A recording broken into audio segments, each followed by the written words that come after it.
Bonjour, c'est pour Chiche TV, est-ce que tu peux te présenter chichement? Ouais, Chiche, Fred Copeau. Fred Copeau, donc tu es luthier, tu fais des guitares, non? Ouais. Et quelles sont les particularités de tes guitares? D'être les miennes avec mon design, mon style en fait. Si je dois me présenter, je crois que ça fait 35 ans maintenant, grosso modo, que je fais des guitares sous le nom de Copeau. Et je crois que ce qui me caractérise, c'est de faire des pas de travers, en fait, d'être toujours à côté du chemin central et de faire un design assez créatif. Et parce que je cherche le son, en acoustique notamment, en électrique aussi, j'ai cherché le son et ça passe toujours pour moi par des propositions de design. Alors là, j'ai vu sur tes guitares que les ouïes n'étaient pas derrière les cordes. Il y en avait certaines qui avaient une ouïe vers le haut et une autre vers le bas. Ouais. Qu'est-ce que ça change exactement au son? En fait, c'est la conséquence d'une réflexion qui consiste à se dire la table d'harmonie d'une guitare, c'est vraiment sa membrane, c'est ça qui doit favoriser un maximum l'expression des cordes, l'amplification de la vibration et de l'énergie de la corde. Et plus on a de surface de table à résonner, qui est mise en mobilité par le chevalet, mieux on pourra laisser s'exprimer toutes les fréquences harmoniques de l'instrument. Donc en gros, faire un gros trou à l'endroit quasiment central de cette fameuse table d'harmonie, c'était une jolie idée stylistique qui fait des très bonnes guitares quand même, mais je ne suis pas le seul à m'être dit, tiens, qu'est-ce qui se passerait si on la déplaçait un peu sur le côté, et puis de plus en plus sur le côté, jusqu'à arriver carrément presque à l'extérieur de la table de la guitare et à cheval sur les clisses. Et opportunément, ça permet que le guitariste, quand c'est là-haut, profite pleinement du son de la guitare. Okay. Là, il y a des grands guitaristes qui jouent sur tes guitares maintenant. Tu pourrais nous donner quelques noms de gens plus ou moins connus? Il y a Mathieu Chédid par exemple qui a une 7 cordes Wesson et puis plein d'autres. Laurent Rousseau, j'aime beaucoup parler de lui, il est moins super grand connu du super grand public, mais il va l'être. Et puis il a 100 000 fans, voilà. Et puis quelques autres, j'en oublierai forcément. Donc Richard Bonnet qui a plein de guitares à moi, des Wesson justement, nylon, corde d'acier, voilà. Et donc toi, ton atelier, il se trouve dans quelle ville exactement? À côté de Rennes, Bretagne. Ok, d'accord. La porte de la Bretagne. On peut te trouver sur internet, tu as un site? Copeau.fr. Ok. Je te remercie, je te souhaite un bon salon. Merci beaucoup, merci à toi.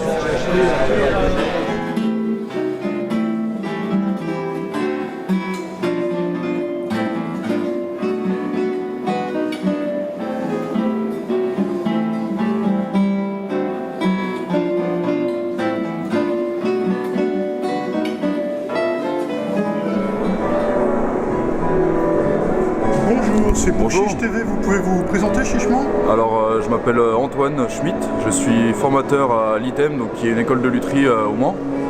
Et donc le stand que vous voyez ici, c'est les réalisations de nos élèves à l'école. Donc moi j'ai eu un parcours de luthier, j'étais apprenti chez Morgan Briand, qui fabrique essentiellement des guitares type jazz, jazz manouche et tout ça. Et j'ai fait donc l'ITEM tout le cursus complet avant de finir par travailler ici après quelques années de pratique à mon compte. Alors vous apprenez à réaliser des guitares de tout type, à ce que je vois, des électriques, des classiques, des folk? Ouais, c'est ça. En fait, dans le cursus, dans les 2 années de CAP, ils apprennent plutôt s'axer sur la réparation, l'entretien, la vente d'instruments, et ils fabriquent une guitare type Telecaster qui est à gauche sur le stand. Et puis ensuite en BMA, c'est les 2 dernières années d'études, ils fabriquent donc une guitare électrique type Les Paul Junior avec un manche collé, avec un renversement, et puis une guitare acoustique, donc soit une folk, soit une classique, ça dépend des années ou du choix des élèves, selon ce qu'on fait, quoi. Et vous apprenez à tout faire, y compris les micros, le bobinage des micros, ouais, etc. C'est ça. Alors c'est un peu plus récent dans l'école, mais on a acheté du matériel pour bobiner les micros, et donc à partir de la première année de BMA, ils bobinent eux-mêmes leurs micros sur les guitares qu'ils réalisent.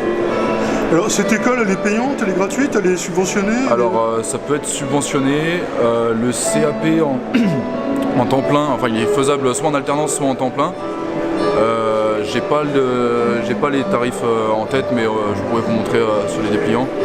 Et donc la formation temps plein, ouais, elle est payante, elle est condensée en 8 mois.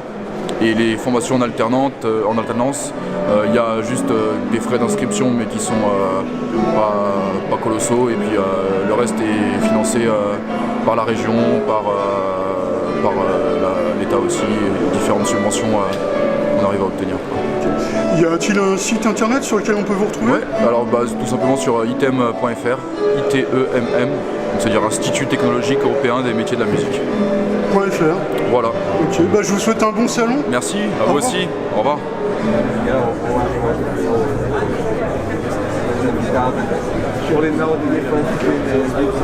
Bonjour, c'est pour Chiche TV, tu peux te présenter Chichement? Bonjour, je m'appelle Héloïse, je suis luthière, donc apprentie entre l'ITEM et de Love Guitar, où on fabrique des guitares en manches traversant. On a des hollow body, des solid body. On reprend les formes classiques des guitares qu'on peut trouver un peu partout, et on fait aussi nos propres formes. Donc on a des finitions vernis, on a des finitions huilées, et du coup l'année dernière nous avons gagné le prix de la plus belle guitare au salon de Montrouge avec la Nina Deep Blue. Et donc cette année nous avons sorti la Nina mais en violet, donc que je vais vous sortir. I lost my card. Donc on est sur un instrument qui est verni avec 2 micros magnétiques P90. On est sur un instrument qui est très très léger étant donné qu'il est vidé entièrement à l'intérieur, avec donc une table colorée et vernie, toujours en manche conducteur, donc le manche qui vient du bas de la guitare jusqu'à la tête, qui permet d'avoir un sustain très très bon et une tenue de note parfaite. On a des mécaniques autobloquantes, donc qui permettent d'avoir un accordage qui tient longtemps, et c'est quand même très très pratique, ne serait-ce que pour changer les cordes. Et donc notre nouveau logo de l'E, qui donc nous permet d'être reconnaissable par tout le monde. Et donc on fabrique ce genre de guitare, mais aussi, comme toutes les autres que vous pouvez voir sur le stand, on a plein de formes différentes et qui sont venus à tester au showroom à Paris. Ok. Il y a des guitaristes connus qui jouent sur ces guitares? Alors on a Valzor, on a fait une guitare pour Valzor, on a fait une guitare pour Kafir, donc qui est celle-ci, juste La jaune, bleue, blanche? c'est ça, Ok. qui est juste derrière d'ailleurs, Kafir. Et qui d'autre? En fait, on aimerait beaucoup aller vers des gens qui sont connus, pas que dans le monde de la guitare, mais vraiment connus par le grand public. Par exemple, on aimerait bien essayer d'aller toucher M. Donc, ne serait-ce qu'avec sa guitare, il aime beaucoup le violet, je pense que ça pourrait lui plaire. Et puis essayer de se faire connaître un maximum, parce que déjà je trouve qu'on fait de très jolies guitares. Et alors... puis ce serait bien que les plus de gens possible connaissent cette marque-là. Alors toi tu m'as confié tout à l'heure être en alternance et être passé par une école de lutherie. Tu peux nous en parler un petit peu?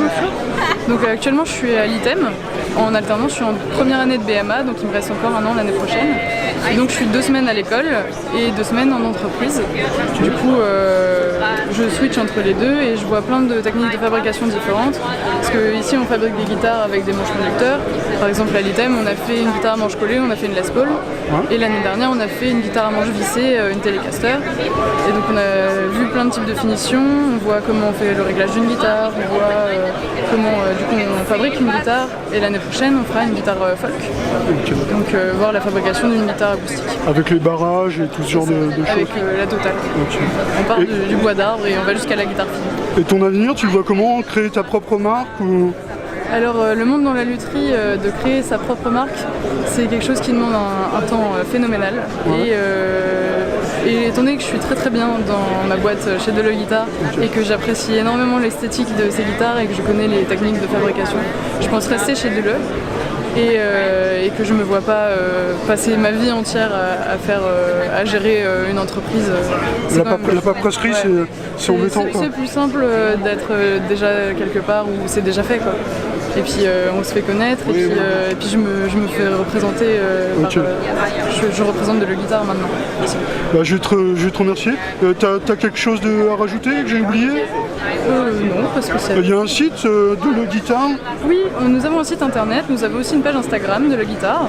Okay. Et du coup nous avons un showroom à Paris Donc, Ok, un showroom à Paris. le showroom à Paris, c'est le Secret Lab, c'est sur rendez-vous. Vous pouvez aller essayer les guitares là-bas. Nous sommes au 15 rue de Palestro, du coup à Paris. Ok, bah, je te remercie. Bon salon. Vous aussi.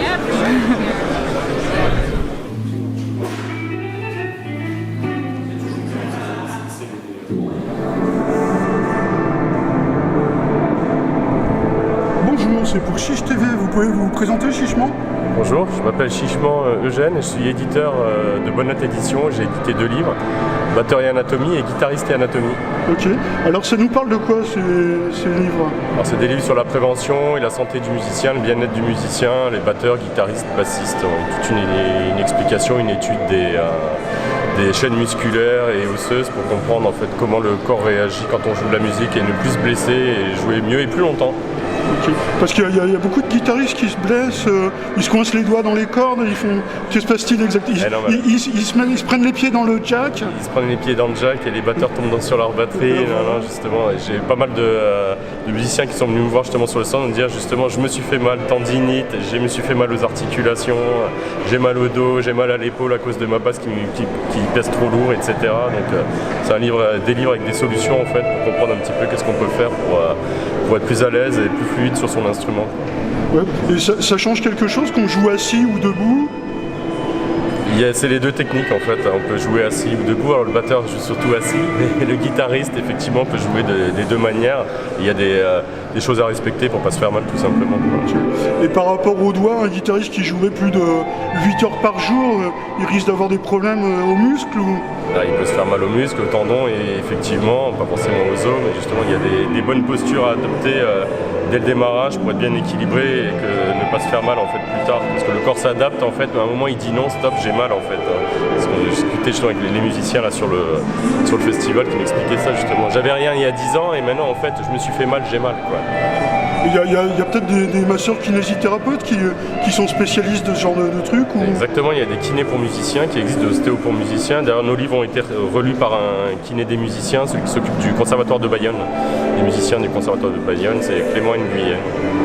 Il existe une chaîne Rocking Care aussi avec Xavier Malamassi qui s'occupe de ça d'ailleurs aussi, qui fait des vidéos un peu sur le sujet, qui retravaille pour Guitar Extreme Magazine d'ailleurs. Il y a de nouveau une rubrique consacrée à la santé du musicien. Okay. Donc ce livre, on peut se le procurer où? Il y a un site internet? Alors j'ai mon site internet éditionbonnenote.com, on peut le commander dans toutes les librairies de France aussi, le livre est référencé, et sur la FNAC et cultura.com aussi. Il est disponible dans quelques FNAC pour l'instant. Ok, le site c'est quoi? éditionbonnenote.com. Ok, d'accord. Au pluriel, bonne note. Au singulier. Au singulier, bonne note. La bonne note. Ok, d'accord. Bah, je vous remercie beaucoup. Merci. Je vous souhaite un bon salon. Et de même. Au revoir. Merci.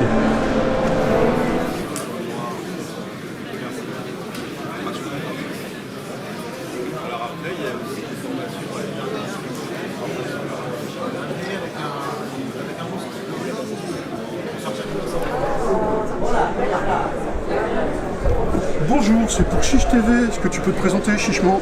Oui, Stéphane Elena, donc Elena Guitar FX. LNA Guitar FX. C'est ça. Et donc tu fabriques des guitares, des pédales pour les guitares. Exactement. En France. Yes. Et ça marche bien, ça marche comment ça... Oui, bah écoute, ça fait 15 ans maintenant. Déjà fêté les 15 ans l'année dernière avec un concert G7 en fin d'année. Et donc on est sur la pédale essentiellement analogique et sur une gamme signature en fait. Là c'est la Patrick Honda signature, la Mark III. On a commencé à bosser avec Patrick en 2009, on est sur la 3e version, et puis comme ça je vais bosser avec différents artistes pour leur faire des pédales signature, donc comme Tanguy avec la TK, comme Patomé, Neo Geo Fanatic aussi, il y a eu Michael Jones, il y a eu Pascal Vigné, voilà un petit peu. Okay. Donc tu fais quel type d'effets? Tous les effets tu peux les faire? Ouais. Des chorus, des flangers, Ouais, exactement. Il y a pas mal de distos dans la gamme signature aujourd'hui. Après, c'est du custom pour faire reverb, délai, etc. Ok, donc tu fais des reverbs, c'est des simulations ou c'est des reverbs à ressort ou des... Plutôt dans la simu.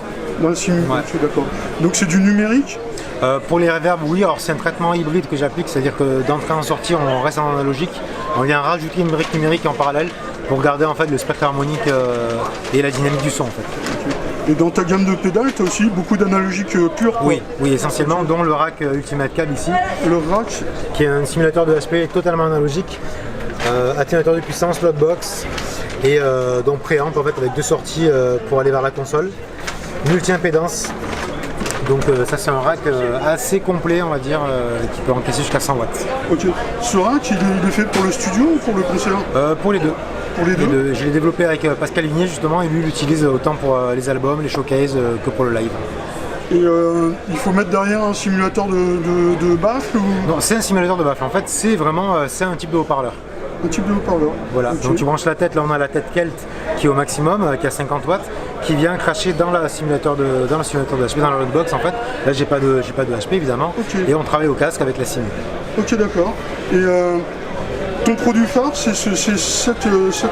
Alors aujourd'hui, dans cette catégorie-là, oui, ça va être le Ultimate Cave. Et dans la catégorie pédale, on est plus sur donc le DL Neo Geo Fanatic, le Highlight et la nouvelle TK de Tanguy. C'est ce qui marche le mieux aujourd'hui. Après, la MK3, elle a toujours, c'est un fil conducteur en fait depuis le début. Ouais. Donc c'est difficile de dire qu'il y en a une qui va être plus phare qu'une autre. Mais aujourd'hui, ce qui se vend le mieux, effectivement, en termes de quantité, c'est la TK et la Highlight. On peut retrouver ton site quelque part? Oui, lnafx.com. Okay. Les réseaux sociaux, Steph Elena aussi, un petit peu partout, Instagram aussi évidemment. Ok, bah je te souhaite un bon salon alors. Et merci beaucoup. Au revoir. Au revoir.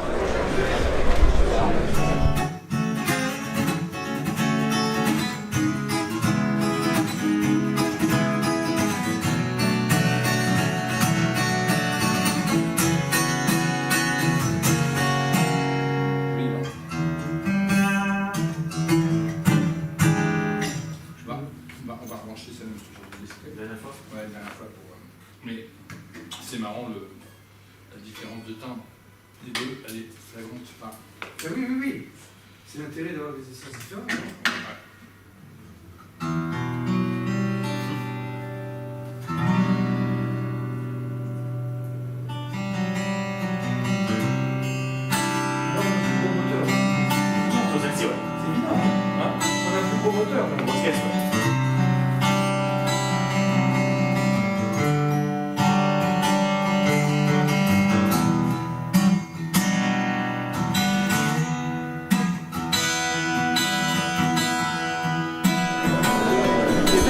Bonjour, c'est pour Chiche TV, est-ce que vous pouvez vous présenter chichement?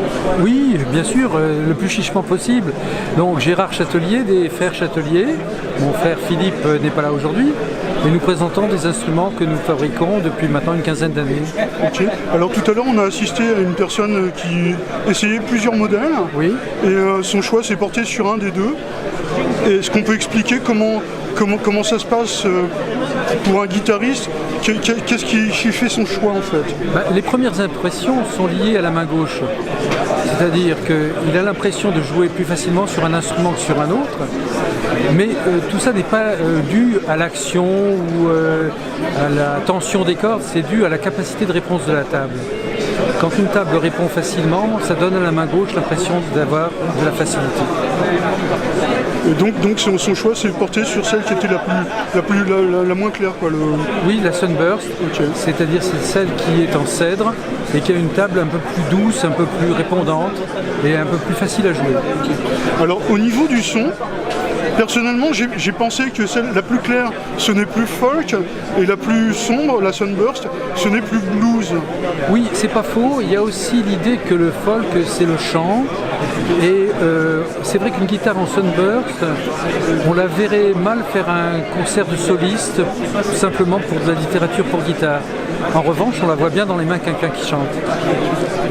Et donc vous, ça fait des années et des années que vous faites des guitares? La première guitare qu'on a faite était en 1975. Okay. Vous avez beaucoup d'artistes qui utilisent vos instruments? On a le plaisir de compter parmi les amis qui jouent de nos guitares, Sylvain Luc, Michel Aumont, François Sortino en a une, et beaucoup d'artistes italiens, Walter Lupi, Massimo Varini, Dario Fornara. Votre entreprise se trouve dans quelle ville?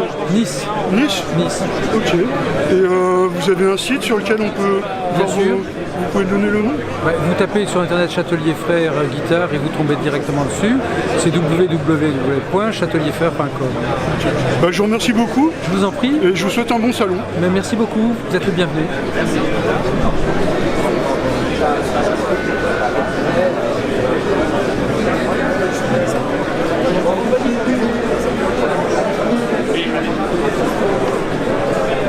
Bonjour, c'est pour Chiche TV. Vous pouvez vous présenter chichement? Bonjour, je m'appelle Emmanuel Charlieu et je travaille pour. J'ai fait la marque Alternative Guitar. Et je suis en Isère. Ça fait 1 an et demi que je suis officiellement ouvert. Dans l'Isère? Oui. Près de quelle ville? Près de Grenoble, on va dire. Entre Grenoble et Chambéry, dans les montagnes. Donc vous avez du bois de lutherie pas loin? Ah oui, oui, on est spécialiste. Il y a beaucoup de noyers, d'épicéas. Ok. Et je vois vos guitares, donc elles sont un petit peu particulières. Alternative Guitar, c'est des guitares de jazz gitane un petit peu revisitées? En fait, j'adore le monde de la guitare manouche. Ouais. Je trouve que c'est un honneur pour la France. Cette lutherie Selmer. Et j'ai toujours adoré. Donc, venant de la guitare électrique, et petit à petit, je me développe en faisant honneur à ce monde-là, qui me passionne. Donc c'est des guitares avec lesquelles on peut jouer en même temps électrique et en même temps plutôt acoustique? Oui, tout à fait. En plus, elles ont 2 sorties. Pour un branchement pour aller vers l'ampli électrique avec le micro électrique et une autre sortie pour brancher le système électroacoustique sur un ampli électroacoustique. Le système électroacoustique, c'est un piezo ou... C'est 2 piezo en fait. Ou du moins, il y a un piezo sous le chevalet et un système qui prend le son sous la table. Et elles sont à moitié creuses, il y a des évances et... c'est tout creux. C'est une guitare creuse. Ah ok, d'accord. Ouais. Voilà. En fait, je suis parti d'un modèle électrique en gardant les caractéristiques ici de mes modèles électriques avec le manche très facile d'accès. Donc elles sont assez légères? Très légères, oui. Et puis après, ça sonne comme une guitare acoustique. Alors, c'est avec un barrage. Si on veut aller vers vous, vous avez un site internet ou quelque chose? Oui, alternativeguitar.fr. Ok, d'accord. Je vous souhaite une bonne fin de salon alors. Je vous remercie. Merci beaucoup. Merci beaucoup.